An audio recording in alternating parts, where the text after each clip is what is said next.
We're getting used to AI being able to do uncannily human things, chatting with us, creating pictures and videos.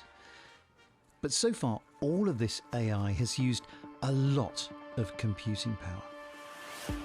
Even if you've been doing these things on your phone, it's been massive supercomputers in the cloud that have been doing the work and then sending the results down to your device. See, it turns out that the chips these computers were already fitted with, called graphics processing units, GPUs, are also really good at the calculations needed for AI. It's also the reason why GPU manufacturer NVIDIA has risen to be one of the most valuable companies in the world. But in the last year or so, we've seen the arrival of a new type of chip, an NPU, Neural Processing Unit. Now, these are specifically made for AI, and because they are smaller than GPUs, it means you can fit them in one of these. That means that these chips can do some limited AI on your phone. And that's why we've started to hear phone manufacturers hyping up their Apple Intelligence, Samsung Advanced Intelligence, and enhanced personal assistants like Siri and Google's Gemini that can have more natural conversations with us. How can I embarrass my sister during a wedding toast, but like respectfully? Okay, here's the deal. New Honor phones will understand the contents of your messages and open the best app to assist in whatever you've received. If it's an address, for example, it'll open Maps. This Samsung phone can now take your handwritten notes, summarize them, and make them into lists. Ihr Telefon kann in Echtzeit übersetzen. Your phone can translate in real time. And in fact, Google's new Pixel phones will listen to your phone calls and summarize them for you in text form after you hang up. One of the most recognisably AI things you can do these days is mess around with your photos. So if you want something removed from your shot, including you, well, you can tap it, erase it, and the phone will fill in the gap with a pretty good approximation of the background. So now a few roadworks won't spoil your holiday snaps, and a random photo bomber won't ruin that otherwise beautiful moment.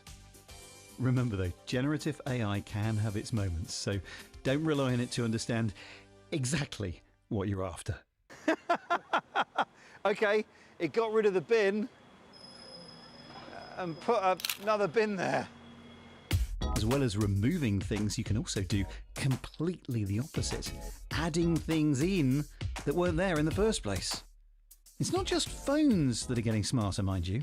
This is the latest Microsoft Surface Pro, one of the new Copilot Plus brand of PCs and tablets with onboard NPUs. Now, this uses the inbuilt AI in a number of ways. First, would you believe good old Microsoft Paint has had a generative AI upgrade? Now you can be a terrible artist and no one need ever know. Paint's AI assistant, Co-Creator, will take the most pathetic of drawings and use it as a guide to come up with something far more artistic. Dum-de-dum. You can dial the amount of AI flamboyance up and down, but although your sketch gives you some control over the end result, it can still be pretty unpredictable.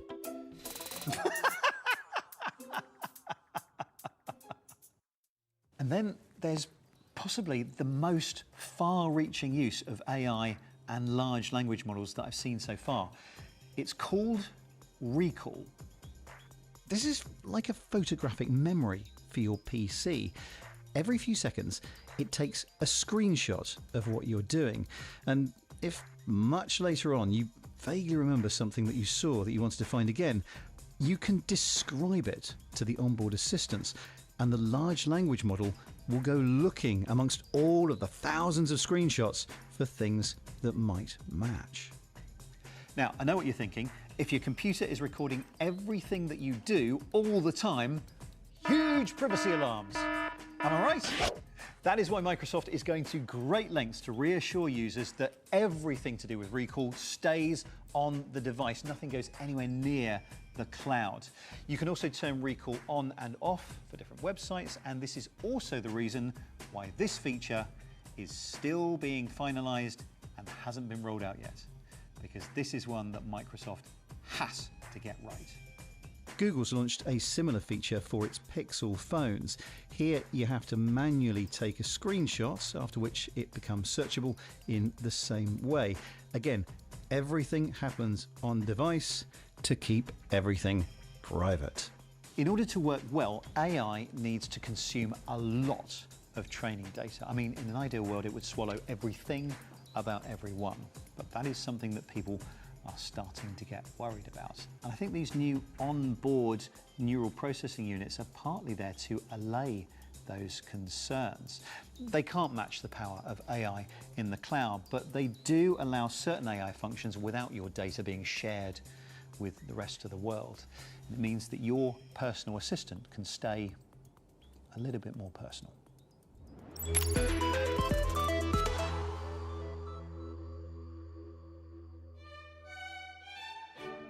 Imagine if you could recreate any smell that you wanted, so you could take yourself back to your youth, or you could even go back hundreds of years in time. Well, that's just what they're doing here in this lab. Hi, I'm Laura. Hi, I'm Cecilia. Nice to meet you, Cecilia. The smells that we all experience are a mixture of chemical compounds and our perception and memories. In this lab, they're trying to bring those things together. Here on your computer, we've got a whole lot of types of reaction you could have to the smell, I guess. Does everybody react in the same way, or do you think people have different ideas of what smells of ammonia? That is a very good question. We're not trained to talk about smells in the same way we are about visual arts, for example, or music. And therefore, we have to develop these vocabularies and train ourselves to know that when we say a word describing a smell, we mean the same thing. If only there was a nose machine to do all that hard work. So I guess I just put my nose in here. Yes. Slightly sweet, delicate and sweet. There's almost something soothing about it. This is actually frankincense, a tree resin that's been used for thousands of years in religious ceremonies in the form of incense and in traditional medicine. I think my description was terrible. What do you think? I think you did very well. How about recreating smells from the past, ones that no longer exist or may never have existed, just from the words used to describe them?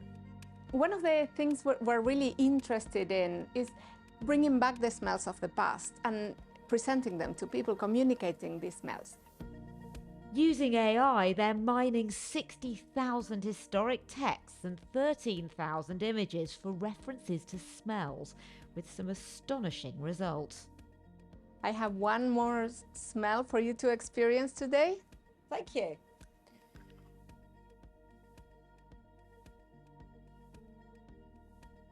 Oh, that's quite fierce. It's also quite bad. It smells of burning mixed with poo. Oh, absolutely revolting. Quite frankly now, that's awful. What is it? So this is the smell of hell. It's the smell of hell. Yes. We don't have a recipe for this, obviously, so it was inspired by a painting. And in this painting, we see Christ descending into limbo to save the souls that have gone to hell. And as he descends, we see a dragon blowing smoke and fire in his face, and there's the smokiness. There's also notes of sulfurous smells. Okay, that's the bad bit. Yes. I feel quite sick. Then you'll have to make sure you go to heaven. This is very true. Lovely, thank you. Well, all I can say is you've done an amazing job of creating this scent because it's absolutely horrendous. Yep, it's been made using synthetic versions of compounds from feces and rotten lilies. They've used it at Museum Ulm in Germany, where the picture is on display, and this can enhance the visitor experience. Yuck. The Petrie Museum of Egyptology in London is also working with smells. As an archaeologist, how important is it to you that lots of museums would embrace this sort of technology to enhance the experience? Well, that's a very good question. Obviously, places like these, they are important resources. Traditionally, in a museum, you can see the objects, you can be provided with information. Sometimes, if you're lucky, you may have sessions where you can touch handling objects, depending. But what about smells? Maybe we can be transported to a city, a village, the workshop of a person who's working leather or wood.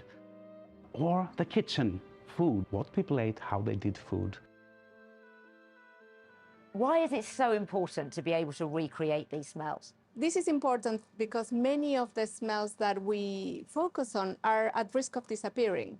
And when the aroma goes, it's not only the smell, but also the stories, the people, the places that are connected to them. So here we use different techniques to better understand and safeguard and preserve our cultural heritage.